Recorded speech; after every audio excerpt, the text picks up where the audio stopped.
Welcome to the deep dive. Today we're taking on something pretty challenging. The world of Lacanian psychoanalysis, both theory and, importantly, clinical practice. Yeah, it's definitely got that reputation. Right. So our mission here is really to give you the essentials, using Bruce Fink's work as our guide. He helps cut through some of the complexity. He really does. I mean, you hear Lacan and think difficult, maybe deliberately obscure even. That's the global view, pretty much. But Fink, he zeroes in on the practical side. How do these really dense ideas actually get used in diagnosis, in the consulting room? It's like a shortcut to the core tools. We kind of need that shortcut because the whole Lacanian thing seems designed to, well, shake you up a bit. It's not meant to be intuitive. Definitely not. Fink actually points this out. There's this guiding idea basically saying the more vague, the more meanings it can hold, the better. It's meant to unsettle your assumptions. Yeah, it's like structured chaos, almost. That ambiguity isn't a mistake, it's a technique. It's supposed to reveal the underlying structure of the patient's mind. Okay.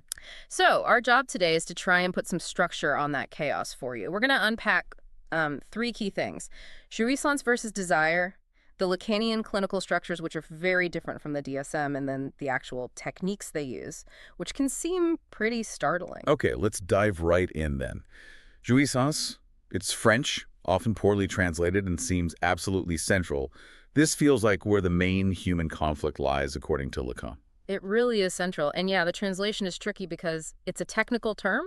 It's about a kind of satisfaction, but one that's excessive, often painful even. Painful satisfaction. How does that work? Well, think of it in two ways. It's the pleasure you might get from pushing past a limit, like extreme experiences, maybe even sexual discharge in a certain context. But it's also, and maybe more clinically relevant, the kind of morbid satisfaction someone gets from their symptom. Like enjoying the misery. Sort of, yeah. The enjoyment derived from self-punishment or from repeating a behavior that causes suffering, like compulsively checking something, or maybe doom scrolling online, even when you know it makes you anxious. There's a satisfaction in the act itself, even if it hurts. And the person doing it probably denies feeling any satisfaction at all. Oh, absolutely. Vehemently denies it. But someone watching from the outside, they can often see the repetitive pattern, the investment in the symptom. It looks like they're getting something out of it. So that's jouissance. How does it contrast with desire then? Lacan has a pretty surprising take on desire too, right? Very different. Desire, or arzu in some contexts we might see, is fundamentally about lack. The surprising thing is, as Lacan puts it, man's desire doesn't know what to do with objects. Meaning, once you get what you thought you desire, the desire itself disappears. Exactly. You can't desire what you already have. Desire needs that gap, that lack to keep going. It's always chasing something just out of reach. Okay, that makes sense. Now, clinically, this distinction is vital. People often come to analysis, Fink argues, during a jouissance crisis. A jouissance crisis. Yeah, meaning their usual symptom, their usual source of that painful satisfaction, it's either threatened or maybe it's just stopped working. It's not delivering that kick anymore. Ah, okay. So the analysis, especially in Lacan's later thinking, has to move beyond just talking about what the person wants, their conscious desires, and really confront this underlying, unconscious, excessive satisfaction. The jouissance, that's the real target. Moving from theory to practice then. Diagnosis. You mentioned Lacan uses these structural categories, neurosis, psychosis, perversion. Yeah. Totally separate from something like the DSM. Completely different framework. It's not about listing symptoms. It's about diagnosing the fundamental structure of the mind. How does this person process language? How do they relate to reality itself? And it all hinges on how the subject handles one key thing. One foundational symbolic function, yeah. Lacan calls it the father's name or the paternal function. Okay, let's unpack that.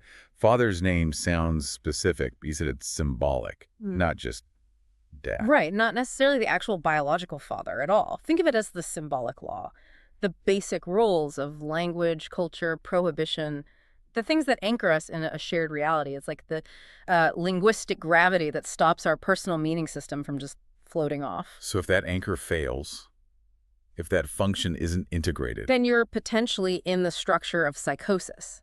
The mechanism here is called foreclosure men et me in some translations. It's a radical rejection and expulsion of that paternal function. It just doesn't get into the system at all. Exactly. It's foreclosed. And the result is that language works differently. Shared reality becomes fractured.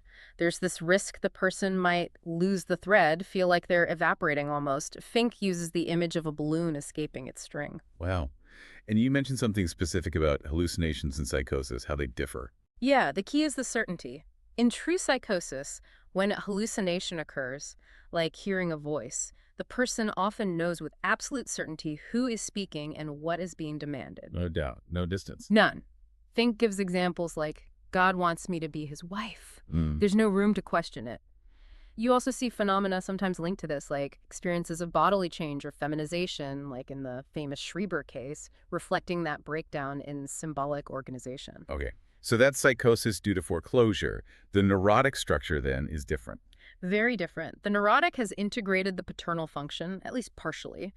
The mechanism isn't foreclosure, it's repression basturma. So they accept the symbolic structure. They do, and because of that, they have an unconscious in the Freudian sense. What gets repressed doesn't disappear, it returns. In things like Freudian slips, dreams, symptoms. Exactly, all the classic unconscious formations. Now, within neurosis, Lacan differentiates mainly between obsession and hysteria, and they're defined by their core underlying existential question. Okay, let's take the obsessive first. What's their question? The obsessive's fundamental, often unconscious question is something like, am I dead or am I alive? Dead or alive, that's stark. It is. They are constantly trying to prove they are a thinking, conscious, controlled being.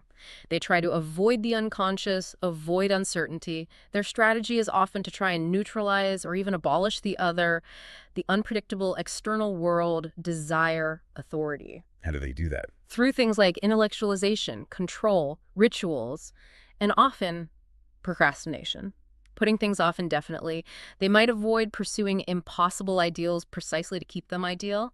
Fink uses the Ratman case, postponing life, sacrificing the present, supposedly to uphold the father's law, maybe for future generations. Their work, their control, their planning, that becomes their hidden jouissance. Okay. And the hysteric, their question is different, centered on identity. Right. The hysteric's core question is more like, am I a man or a woman? Or maybe more broadly, what is my sexual identity? What does the other want from me? So it's about positioning themselves in relation to the other's desire. Exactly. The classic hysterical strategy is to position herself as the object that is lacking something in order to make the other into a desiring subject.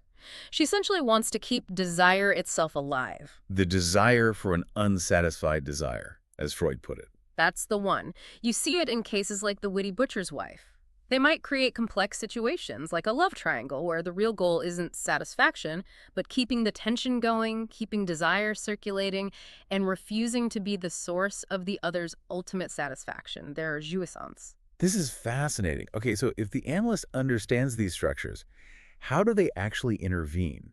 This is where Lacanian technique gets really interesting and maybe controversial. It does look very different. Take the variable length sessions. Lacan got hammered for his short sessions, but the crucial point isn't just short, it's variable.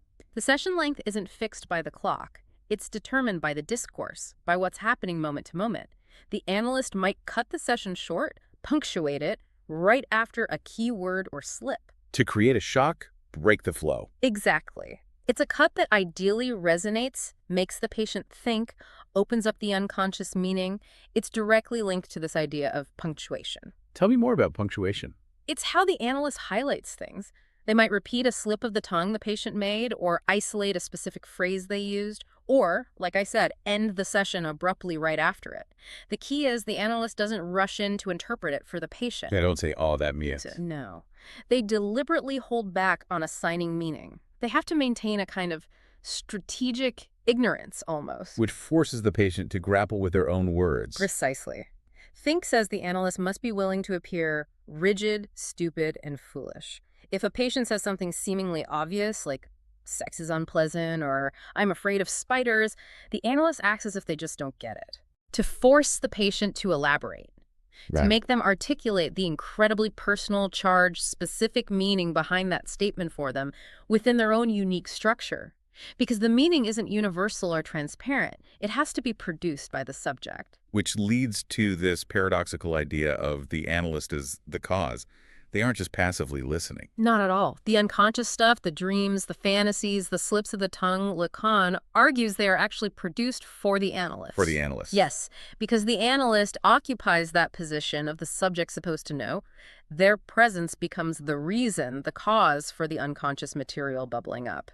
The patient is unconsciously producing this material for the analyst, trying to figure out and maybe satisfy what they imagine the analyst, the other, desires. Wow. Okay. So ultimately, all these techniques, the variable sessions, the punctuation, the analyst stance, leveraging this analyst desire, it all aims back at that initial concept. Back to jouissance. The ultimate goal is to help the patient uncover their own jouissance, to help them finally recognize the peculiar satisfaction they're getting from their symptom, from their suffering, from their repetitive patterns. Recognize it. And then what? And then hopefully adopt a different relationship to it. To find a new way to deal with that drive, that excessive satisfaction, breaking the cycle, to choose a different subjective position regarding it. We've really covered a lot of ground here, from Lacan's commitment to ambiguity right through to these very specific clinical structures based on how the paternal function is handled for closure versus repression. Yeah, it's a big arc. And the key takeaway, really driven home by Fink, seems to be that shift in focus.